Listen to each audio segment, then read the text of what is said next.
story of the year. Story of the year. It could be a video game story, it could be a news story, it could be anything to do with gaming this year. So, story of the year, fellas, Driggs, Johnny, but most importantly, starting off with Chef.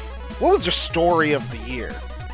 Story of the year? I thought we were just doing video game story of the year, so I misunderstood my assignment here. It could be. That's also a good. There's plenty of good video game stories this year, dude. Like, nah, you know what? I'm gonna combine them. I think my story of the year is partially part of the story of the year, which is, like you said at the start of the show, I think is the age of RPGs, and not just like RPGs returning, but like we realize that there's like a really, really big market for like the nerdiest type of RPG, which is Baldur's Gate 3, allowing people to kind of show that off, which also I think probably was my vote for story of the year as a game. So the combination of both of those, I think that it really sets us up for like future years where now a bunch of games that maybe you know, like what if you went to a company and you were like, I want to make this D&D based game, or you know, this tabletop looking game, and people would have been like, no, that doesn't sell. But now for the next decade, people are gonna be like, Baldur's Gate 3? Yeah, we would love to make something like that.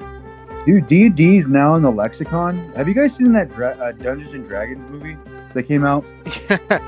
Was not a fan, good. but yes. They mentioned Baldur's Gate, like left and right in them, because they go to Baldur's Gate and they go to Everwinter too. But like, dude, Dungeons and Dragons is hot. Like, it's the hottest it's ever been, dude. Yeah, there's my cousin's playing with his nieces right now. He's getting the kids into it young. They got to be like tweens, and he had to DM for them. He picked up the Dungeon Master's Guide, and yeah, the youth. Let's get them using their imagination. Hey, you know my what? kid loves them, man. Hey, you know what? D&D isn't my favorite tabletop RPG, but I am a DM for hire. Been doing it for years, so I gotta give credit where credit is due. D&D is great, and I gotta say I 100% agree with you, Chef. The year has set the stage for amazing RPGs and RPG concepts to come to follow it in the coming years. So I can't wait to see like the next big Pathfinder game that has like a big huge budget. I can't wait to see any of these other, like, could we actually get a real GURPS RPG? Could we get a real like a big budget Shadowrun RPG? Could we get Dude. You know, like, yeah, can we get a real Give one me of a those? Final Fantasy like yours. Give me a Final Fantasy built in this vein. I'll be happy. Final Fantasy 14 is giving itself a tabletop RPG, which I can't wait to play. Really? So, yes. So Heard it first right here on CFM. there we go. So, all right, so that's Chef's story of the year, and I think that's a great story of the year. The story of RPGs in 2023. Now, Johnny, I know you got a pick for story of the year. What is it? I was gonna pick a game, but now that I know the true what we're doing here at the assignment, I'm gonna say I was one of the first guys to break it in the crew here, but I'm gonna tell the story of John Riccatello and Unity. Thoughts and prayers. Yep. That story alone turned thoughts and prayers into the CEO video game trash talk YouTube channel it is now. Because we literally I turned it just talking bad about CEOs. But dude, for real though, that had to be the biggest story in my opinion, just because, dude, a good portion of the industry was affected and on an edge, because there's so many people, like, for crying out loud, I love the game Rust, and the developers of Rust 2 were just like, dude, we're just gonna stop making Rust 2 and start over in Unreal Engine. Do you know how freaking insane that is for someone to say that, dude? That's crazy. You were causing developers to literally question if they're going to stay open or if they're going to be able to break even at the end of the year. That's messed up, man. And like I said before in my thoughts and prayers, we need to stand up for shit like that, man. We need to make sure that we protect the developers, because they put in from the publishers too, by the way, and also from the CEOs that run those damn companies.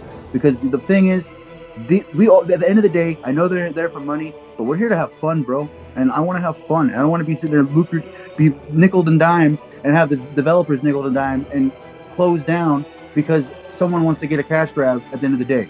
That's my thoughts and prayers. Amen to that, brother. Amen. Yeah. Story of Unity is quite a sad one. Someone had to say it. Yeah. There you go. No, I that think platform actually- is gone. Yeah, Goodbye, I think it John actually turned out Riccatello. pretty decently well, right? Like, if it got any worse or any better, and I feel like it hit that perfect middle mark where it's like people are gonna like look at other engines now and like let's be honest, like Unity, yeah, it's like easy to teach. It's why they teach in a lot of school classes, but like it kind of was time for it to go anyway, just as like an engine, and.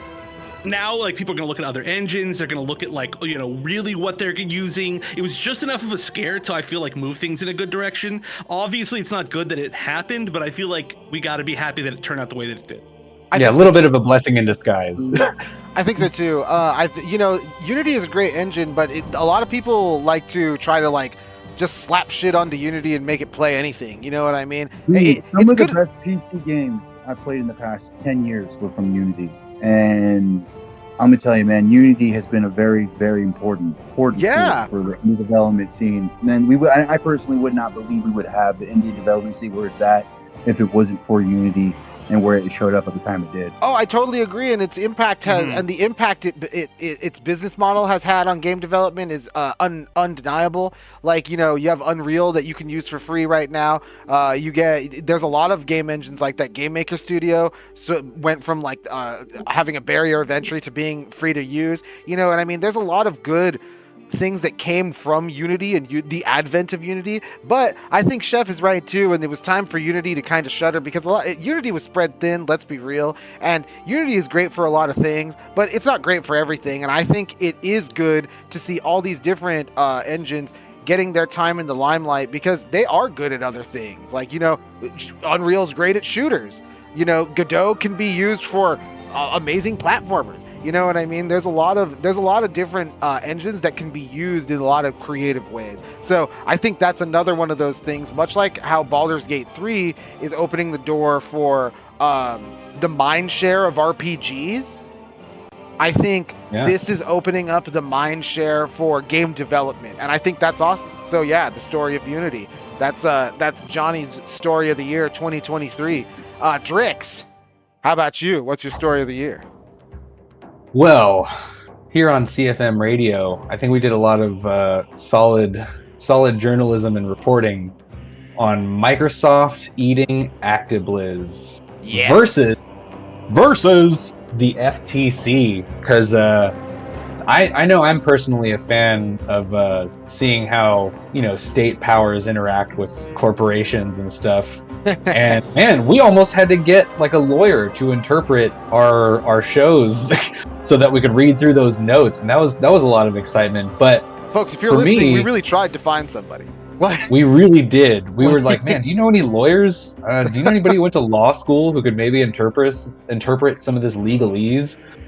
But another story that takes my heart is Armored Core 6, because even as of last night, I am still going through my second playthrough of Armored Core 6, and I feel like it's really unique in its cold and emotionless sort of storytelling methods, and how you don't really see any of the characters, you just get their emblems and their voice lines, and they're so compelling that the entire internet started to every artist on the internet just decided to start drawing these characters, since you never see them throughout the game. But I don't know, it's gonna live on in my heart for a while. Armored Core 6, you might hear some more about that game from me later. But yeah, big news story though. Microsoft ActiBliz versus FTC. Most journalism I've done in a while. Hell yeah, that was a wild ride too. We really nailed that to hell on CFM. And you know what? I do love me I've beaten Armored Core 6 twice. I'm on my third playthrough, and I do love the story of Armored Core 6. It's great. I love that. The drama is fantastic. Yeah, and I mean, you know, there's no right or wrong answers there. They're just choices that have consequences, and you gotta live with it. Absolutely. Armored Core 6 and the story of ActiBliz being absorbed by Microsoft. Drix's stories of the year 2023. And you know what, guys, when it comes down to me, story of the year, it's not a news story. All the news stories have been talked to already to death. But I have to say, Final Fantasy 16 had a great story. That I think I will say with confidence that Final Fantasy 16 is probably the best written game this year. You might it might like take people back a minute. Oh man, JRPG has good, might be blah blah blah blah.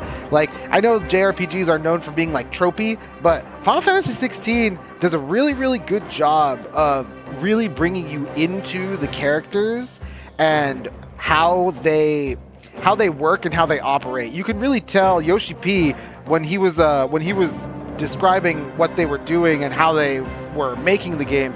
He referenced a lot of Game of Thrones. You can really tell it really that nature really shines through, like the multi-empire conflict narrative that coalesces in the story of the crystals and how your familiar summons are used and how they're integrated into this world. It all really works, and it really draws you in to make the juxtaposition that is in the gameplay of this grounded action-based combat system, like grounded anime action-based combat system, transitioning into, for your bigger moments and your more dramatic moments, into these giant kaiju battles. Like that, really, the game does a really good job of setting itself up to present those to you in a cohesive way to make you feel like those battles are accenting the story behind them rather than just being a set piece for them. So it's a really, the ending is hit or miss. I know I liked it. I know a lot of people who didn't, but for my money, Final Fantasy 16, if you want a good story in your video game this year, you can play that one. It's probably the best one. Yeah, how else are you going to tie Game of Thrones into kaiju battles? Put your PlayStation on its side when you play that game, because it will run it hot. It does. It definitely runs it hot. It's probably the best looking, the most graphically intensive game on that system. And I played a lot of games, and I'm telling you now, that game, like, it has diarrhea Christmas lights on 11. It looks really good, though. It does. It does. It does. There's times where I feel like I'm like, God damn, it's just so much light. I'm like, what is going on? But it's pretty. I loved Final Fantasy. There were so many moments in Final Fantasy 16. Even like the stupid little side quests. They're a little fetch questy. The side quests weren't fantastic, but the little stories in them were really satisfying at how they concluded. And that game is just very well crafted. Had a great story. All the stories in it are fantastic. Final Fantasy 16 is my story of the year.